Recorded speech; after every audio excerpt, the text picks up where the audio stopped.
Hi guys! What's up for today's video? Nandito ko ngayon sa ilog. Ang sikat na ilog dati. Bakit sikat dati?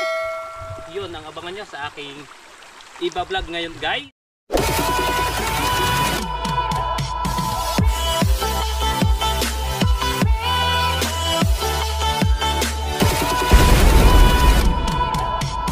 Hi guys! What's up for today's video? Nandito ko ngayon sa ilog.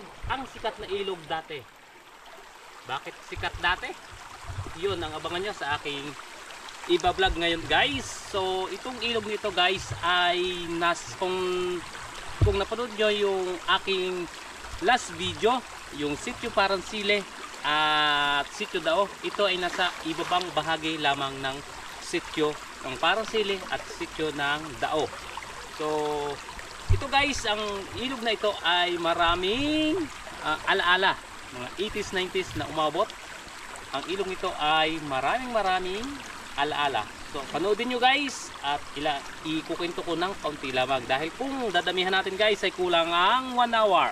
So yung kwento dito ay aking kukwento habang ako'y nagbibideo at kami ay maliligo dito ngayon sa ilog na ito.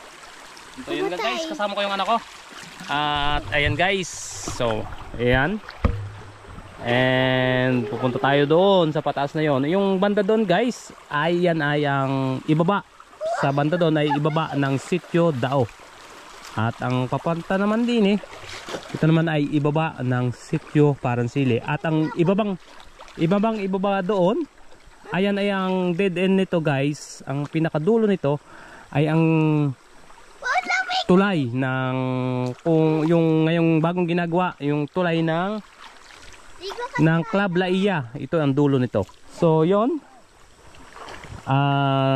dito guys ay may ilang bahay, mga 3 or 4 na bahay at meron pa doong 2.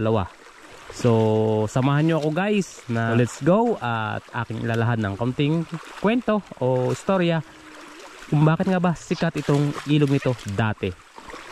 At hanggang sa ngayon ay akin namang ilalahad yung alaala na aking naabutan dito sa ilog nito. So yun, let's go guys. Hi guys, so yun nga, ikukwento ko sa inyo guys.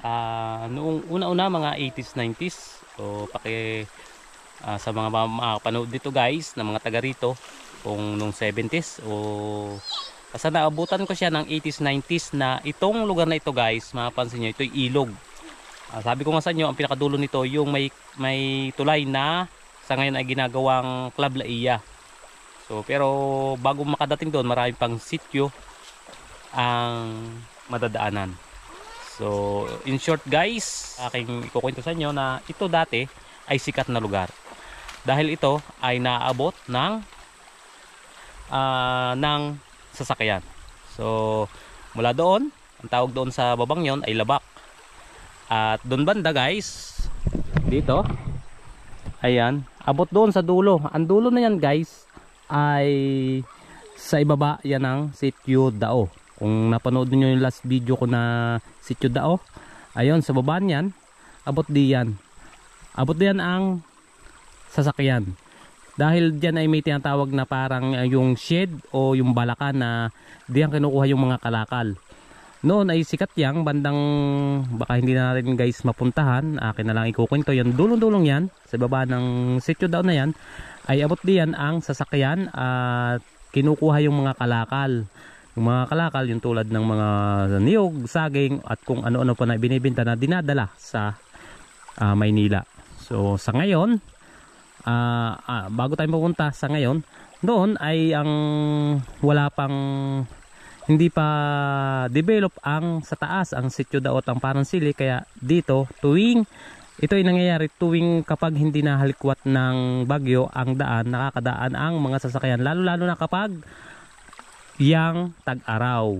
Ayan. So ang mga nagdadala dati doon, dati ang daming dumadaan dito guys na mga tao, yung mga taga Palakpak at mga karatig lugar ay dito dumadaan dahil doon man sa kabilang lugar, yung Palakpak ay hindi pa rin develop ang daan noon una-una. Kaya dito lahat sila mga gamit, kumbaga gamit na gamit itong daang ito at ito'y sikat dahil dito banda doon ay may mga 2-3 bahay na may tindahan na siyang pinupuntahan, at kahit kami mga taga Paransili o taga Dao ay pinupuntahan itong lugar na ito para mamili, dahil ito nga ay sikat noon. So bakit noon? Ngayon dahil nga may kalsada sa taas, doon na may kalsada na rin, sa develop na rin ang Palakpak. Itong daang ito ay hindi na masyadong nadadaanan kahit mapakabayo. Konti na lang ang dumadaan dito. So kung mapapansin nyo guys, sa ngayon isipin nyo guys, itong kinakatayuan ko guys, ito itong kinakatayuan ko, ito guys ay kung yan ganitong kataas, mataas pa yan guys. Tapos ito, yan may sadyang ilog na daanan, kumbaga may lupa. Ang laki ng nabawas tulad nito. Dati yan ay may lupa, nawala na ng lupa, kumbaga nadala ng anod. So ang laki ng nawalang mga lupa. So tsaka ito, ayan, kung mapapansin nyo, dati dito dumadaan ang mga sasakyan, mga jeep. So kahit ngayon hindi na ngayon makadaan dahil nga sumama na ang daan.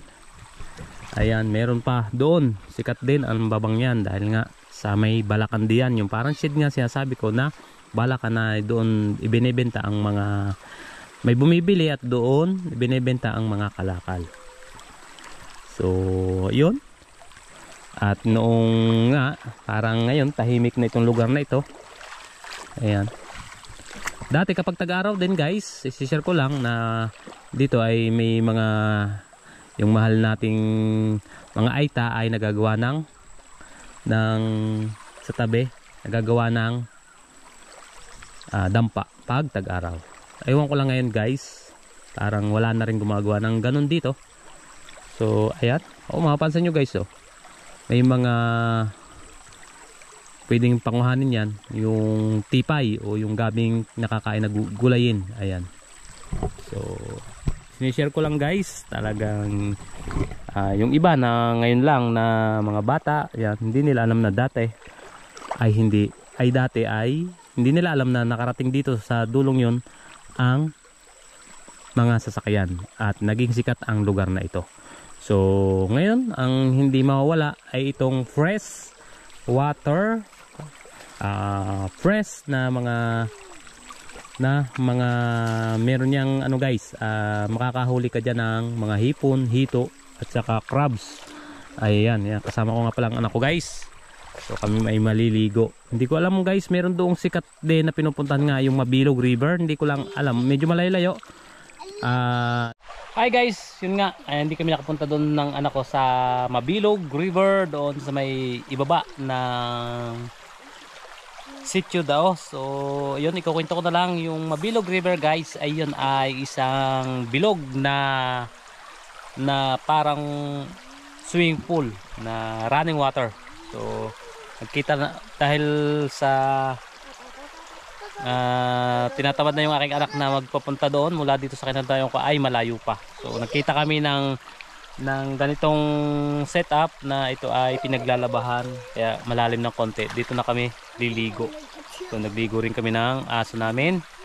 So yun nga guys, aking isi-share lang. Itong lugar na ito guys, dati ay sikat na lugar. Itong lugar na ito ay dati, yan, konting pakita lang dahil ayan, for privacy. Ayan, may bahay dyan dati. Ayan, so dito ay isang sikat na lugar, naging isang sikat na lugar, pinupuntahan ng mga tao dahil dito ay may tindahan dati. So noon naman ang Sitio Paransili at Sitio Dao ay hindi pa ganong kaganda ng daan, kaya dito ay maganda ang daan, naabot ng sasakyan pa noon. So ayan, kaya sa tinatagal-tagal ng panahon, ang panahon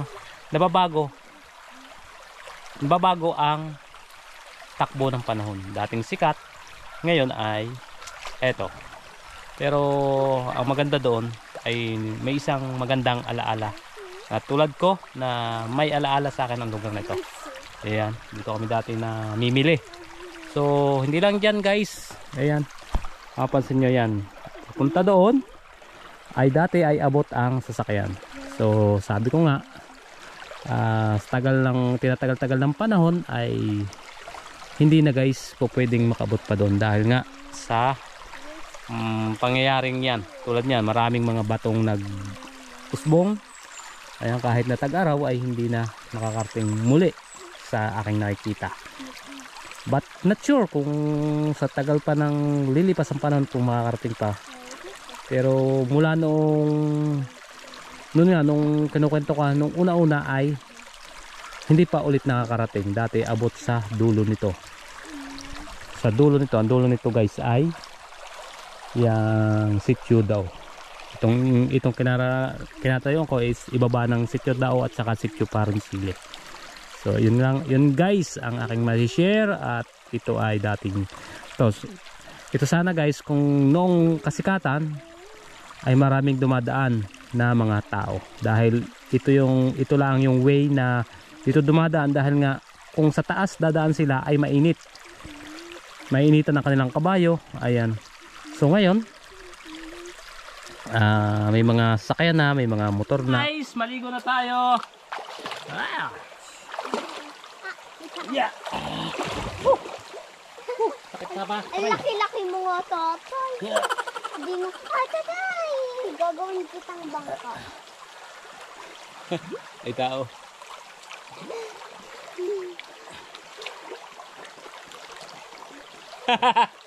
Okay, maligo muna.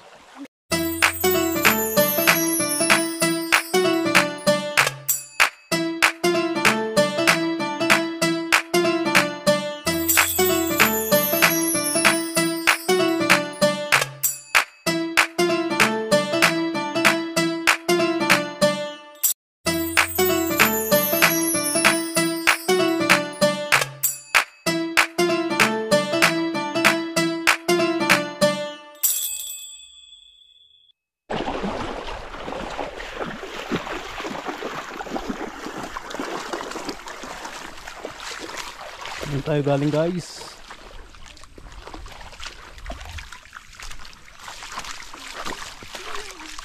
Din tayo dadaan.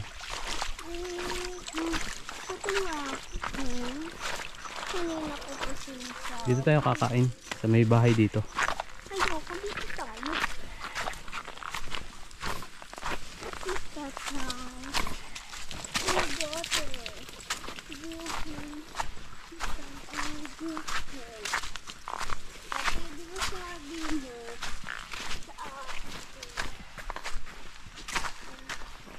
Nasa iPhone mo, pagbabalik ka na ang aking gusto. Kahanap ng gusto mo. Ba't hindi lang madami? Hindi gusto ko sundalo.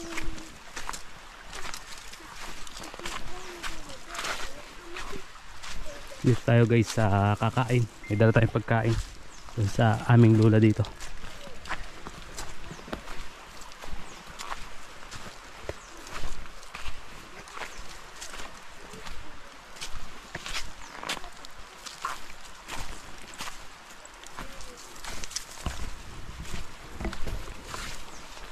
Ang pagpunta dito guys ay kundi sadyain mo na lang guys. Dati talaga to daan ng tao.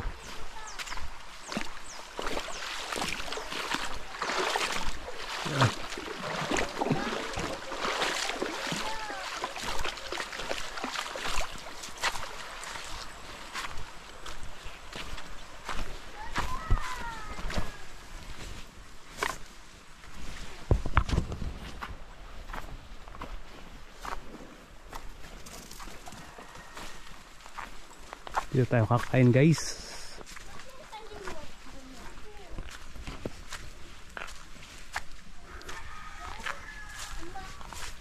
Dito tayo kakain sa lula.